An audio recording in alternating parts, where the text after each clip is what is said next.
All right, folks, welcome to the Final Whistle Rugby podcast. I'm Dewi Thomas. Yes, I know I don't sound very Welsh. My accent's more middle manager from Milton Keynes than Choirby from Cardiff. But don't let that fool you. I've got a heart full of rugby, a fridge full of leftover match pies, and a head full of opinions, mostly about how the Dragons can lose a game they were winning. Again. This week we're diving into round 2 of the United Rugby Championship, a round that gave us postponed matches, last-minute drama, and more South African flair than a braai on a Saturday night. We've got the Bulls bouncing back, the Lions roaring briefly, and the Stormers, well, storming off with a win. Let's get stuck in. Let's start with the Bulls versus Scarlets. Now, if you're a Scarlets fan, you might want to skip ahead or pour yourself a stiff drink. The Bulls came out like they'd been personally offended by the Scarlets' warm-up routine. David Creel was electric, 2 tries, and he looked like he was auditioning for a Marvel film. The Scarlets, bless M, couldn't get going. Their lineout was wobblier than my Uncle Die after 3 pints of brains. Final score, Bulls 26, Scarlets 10, and if you're wondering whether altitude played a role, yes. So did the Bulls' scrum, which folded the Scarlets like a deck chair in Bari Island. Next up, the Lions and Ospreys played out a 17-all draw, and let me tell you, this was a game that had everything except a winner. The Lions looked sharp early on, with Sainal Nohamba pulling the strings like a puppeteer with a caffeine addiction, but the Ospreys dug deep. Karen Williams was a menace in midfield, and their defense held firm in the final 10. It was one of those games where both teams deserved something, and they got it. A draw, which is like kissing your sister, but with more bruises. Match 3, Stormers 16, 14 Glasgow Warriors. Now this one was spicy. The Stormers edged out Glasgow 16-14 in a match that felt like a chess game played on a trampoline. Manie Libbok was cool under pressure, slotting the winning penalty like he was ordering a coffee. Glasgow had their chances. Tom Jordan's try was a beauty, but they couldn't close it out. Stormers fans will say it was tactical brilliance. Glasgow fans will say it was daylight robbery. I say it was rugby at its finest, and Libbok's boot deserves its own statue. Now not every game went ahead.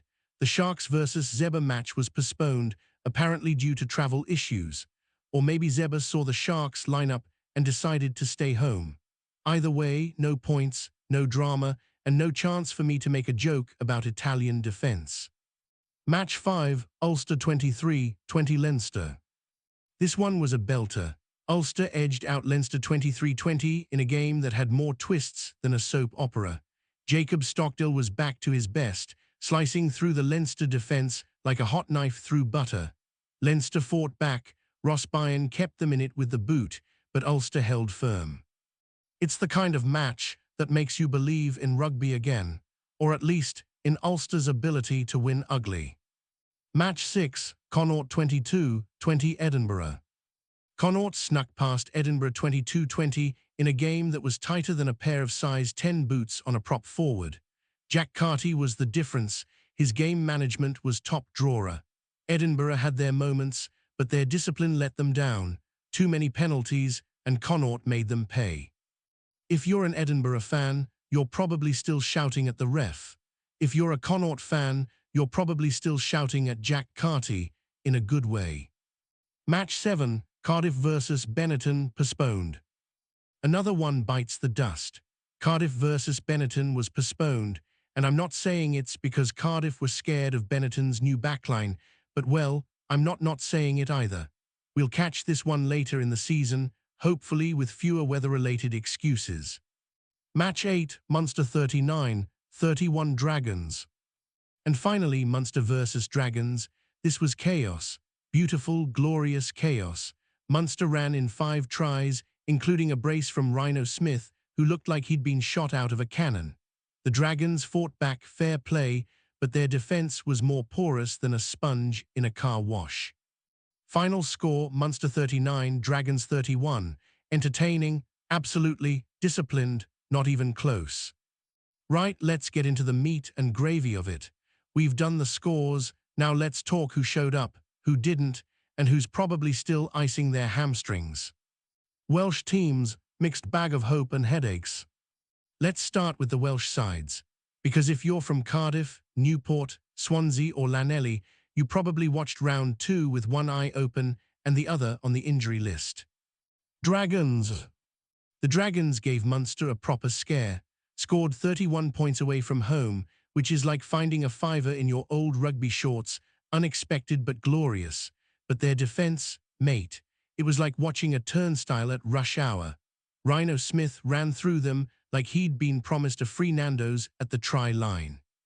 Still credit to Rio Dyer, he was electric, fast feet, good reads, and didn't shy away from contact. If the Dragons can tighten up their backfield, they'll cause problems. But right now, they're the rugby equivalent of a dodgy kebab, exciting but risky. Ospreys. Ospreys drew with the Lions, which is no small feat in Johannesburg. Kieran Williams was a standout. He's built like a fridge and runs like a stolen scooter. The pack held their own, and the defence was gritty. Toby Booth said post-match, "We showed character, but we've got to be smarter," which is coach speak for stop kicking it away when we're winning. Cardiff and Scarlets. Cardiff didn't play, postponed due to travel chaos, probably for the best, given their injury list looks like a hospital ward. Scarlets, though, oof. They got bullied by the Bulls. Dwayne Peel looked like he aged 5 years in the box. No rhythm, no bite, and the scrum got folded like origami. Steph Evans tried to spark something, but it was like lighting a match in a hurricane. South African teams, dominant, but not invincible. The South African sides came out swinging. Bulls, Stormers and Lions all looked sharp. Sharks didn't play, but they were probably busy sharpening their studs. The Bulls. The Bulls were ruthless. David Creel was man of the match, 2 tries, and he made the Scarlets look like they'd forgotten how to tackle. Jake White said, "We're building something special," which usually means we've got depth and you don't. The Lions. Lions were unlucky not to win. Nohamba was silky, and their back row was aggressive. They'll be kicking themselves for letting Ospreys back in, but they're showing signs of maturity. And let's be honest, a draw against a northern side is still a win in Joburg. The Stormers. Stormers edged Glasgow in a nail-biter. Libbok's boot was the difference. He's got ice in his veins and a GPS in his right foot. The Stormers' pack was solid. And they're starting to look like title contenders again. Rish teams, Ulster rise, Leinster wobble. Ulster beat Leinster in a game that felt like a Six Nations warm-up. Stockdale was back to his best, strong carries, smart lines, and a try that made the crowd gasp.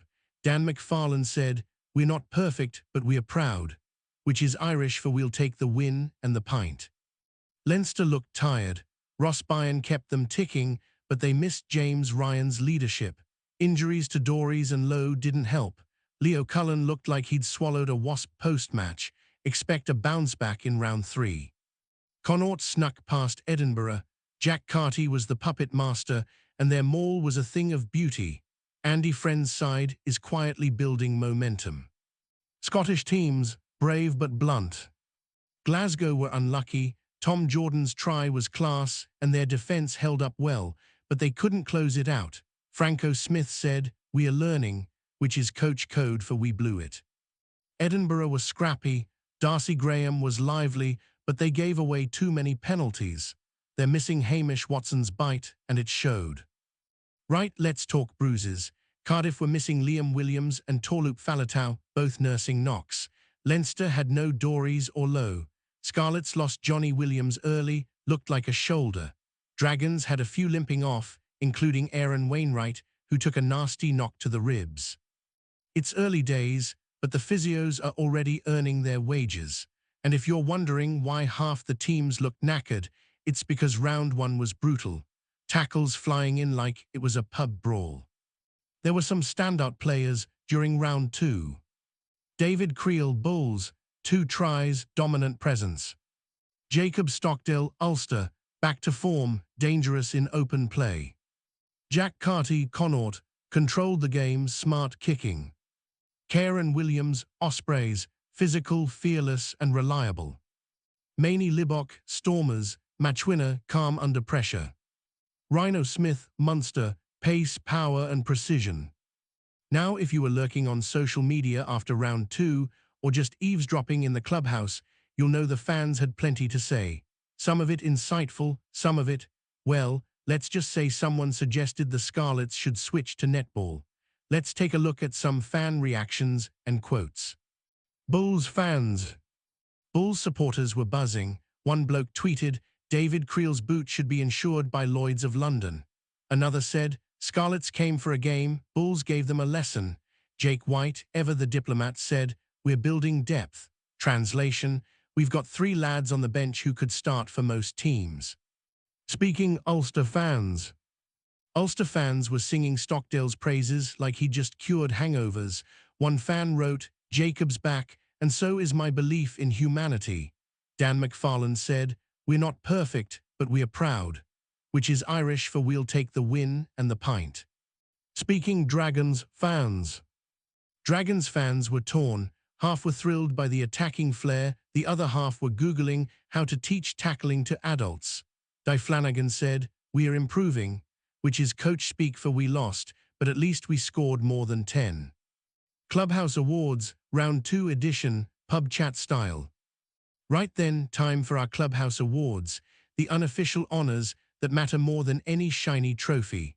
These are the ones you'd brag about over a pint or argue about until someone spills crisps on the pool table. Try of the round, Rhyno Smith, Munster. This lad took off like he'd nicked someone's wallet. Blistering pace, perfect line, and defenders left flapping like they'd just seen a ghost. If you blinked, you missed it. Rhyno didn't just score, he made it look like a training drill. Smartest play, Manie Libbok, Stormers. Stormers were hanging on by a thread, and Libbok steps up cool as you like. Slots the winning penalty like he's ordering a flat white. No fuss, no drama, just pure composure. You could hear the Glasgow fans groan from Cape Town. Brick Wall Award, Ospreys defense. Final 10 minutes, Lions charging like it's the last round at the bar, and the Ospreys just said nope. Bodies on the line, tackles flying in, and not a single inch given. That's the kind of defense that gets you free drinks in Neath. Cleanest break, David Creel, Bulls. 2 tries, both smoother than a chapel floor on Sunday morning. He hit the line like he'd been GPS tracked to the try zone. Scarlets defenders were left wondering if they'd accidentally joined a game of touch. Best coach quote, Dan McFarland, Ulster. After edging Leinster, Dan drops this gem, "We're not perfect, but we are proud." That's poetry, that is. Sounds like something your dad says after fixing the boiler with duct tape and hope. Most needed ice pack, Aaron Wainwright, Dragons. Took a rib shot that echoed through the stadium. You could hear the physio's knees crack as he sprinted on. Wainwright's tough as nails, but even he looked like he'd swallowed a bowling ball. Who was missing? Let's talk absentees, because some teams were missing key players and it showed. Cardiff, no Liam Williams, no Faletau. That's like turning up to a pub quiz without your mate who knows all the flags.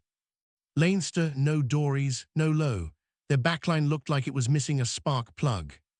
Scarlets, Johnny Williams went off early. Shoulder injury, looked nasty. Edinburgh, Hamish Watson still out. They missed his breakdown chaos. Zebra and Sharks didn't play, so technically everyone was missing. Now I won't dive into round 3 just yet, but let me tell you, there are some spicy fixtures coming up.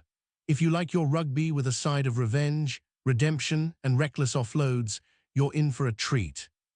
We've got Welsh sides looking to bounce back, Irish teams trying to prove round 2 wasn't a fluke, and the South Africans, well, they're just sharpening their studs and smiling politely. Before I let you go, don't forget, download, like, share, and turn on notifications. We're on Amazon, Spotify, Apple, and redcircle.com. That, redcircle.com, say it like you're explaining it to your nan. This has been the Final Whistle Rugby Podcast, Round 2. I've been Dewi Thomas, your slightly too English-sounding Welsh host. And remember, whether you're celebrating a win or nursing a loss, rugby's always better with mates, mud, and a bit of mischief. Until next time, keep supporting your local teams, and we will be back with a Round 3 roundup. See you next week.